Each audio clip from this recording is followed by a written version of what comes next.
Hello बच्चों, तो चलिए इस प्रश्न को पढ़ते हैं। दर्शाए गए चित्र में तार AB की लंबाई 4 मीटर है। धारामापी के मुक्त सिरे को AB के किस बिंदु पर जोड़ना चाहिए जिससे धारामापी में अविक्षेप स्थिति प्राप्त हो। तो यहाँ पर हमें बताना है कि AB के किस बिंदु पर हमें जोड़ना चाहिए, ठीक है, धारामापी के मुक्त सिरे को, जिससे कि क्या हो कि हमारे पास धारामापी में अविक्षेप की स्थिति प्राप्त हो। तो प्रश्न में आगे बढ़ने से पहले इस प्रश्न से संबंधित जो मुख्य अवधारणा है उसकी हम चर्चा कर लेते हैं। तो देखो, व्हीट स्टोन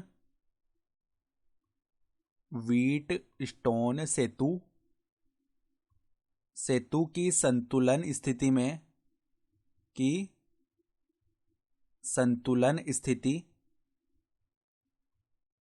में देखो, मान लो इस प्रकार का हमारे पास में एक व्हीट स्टोन सेतु है। तो देखो किस प्रकार से हम बना रहे हैं इसे। व्हीट स्टोन सेतु में क्या होता है, देखो इस प्रकार से हमारे पास प्रतिरोध जुड़े हुए होते हैं, ठीक है, और यहां पर बीच में भी इस प्रकार से एक प्रतिरोध जुड़ा हुआ होता है। तो ये R1 बोल दो, इसको R2 बोल दिया हमने, इसको R3 बोल दिया और इसको R4 बोल दिया, ठीक है, तो R5 बोल दिया।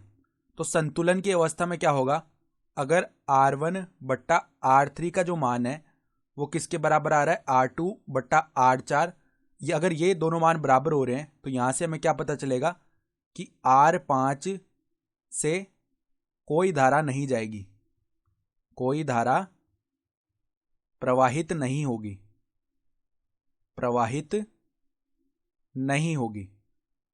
तो हमें देखो ऐसी स्थिति चाहिए कि हमारे पास यहाँ पे धारामापी में क्या हो जाए, अविक्षेप की स्थिति आ जाए, यानी यहां से कोई भी धारा प्रवाहित नहीं हो रही है। इसका मतलब क्या है कि ये भी एक व्हीट स्टोन सेतु की भांति व्यवहार कर रहा है, ठीक है।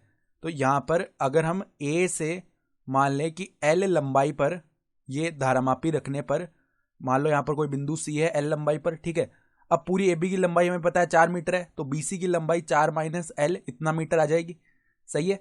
तो यहां पर भी देखो हम वही अगर स्थिति लगा दें तो क्या होगा, पहले 10 बट्टा में हमारे पास AC का जो प्रतिरोध आ रहा होगा, ठीक है। तो AC का प्रतिरोध मान लेते हैं हम, प्रति एकांक लंबाई पर जो प्रतिरोध है वो सिग्मा है, ठीक है। तो L लंबाई पर कितना प्रतिरोध होगा, सिग्मा L, ठीक है, बराबर में 20 बट्टा में देखो जो BC लंबाई पर प्रतिरोध है वो क्या आएगा, देखो प्रति एकांक लंबाई पर प्रतिरोध सिग्मा माना, और हम कितनी लंबाई ले रहे हैं, 4 माइनस L, ठीक है। तो सिग्मा से तो सिग्मा हो गया विभाजित, 10 से 20 हो जाएगा 2 बार विभाजित, यानी 4 माइनस L का मान 2L के बराबर आएगा, यानी कि यहाँ से 4 का मान जो है 2L प्लस L यानी कि 3L के बराबर आएगा, यानी L का जो मान है वो 4/3 मीटर हो चुका है। यानी कि हम क्या बोल सकते हैं कि A से 4/3 मीटर दूरी पर हम अगर यहाँ पे धारामापी का मुक्त सिरा रखेंगे तो अविक्षेप की स्थिति उत्पन्न हो जाएगी। तो आशा करता हूँ कि आपको ये प्रश्न समझ में आया होगा। धन्यवाद।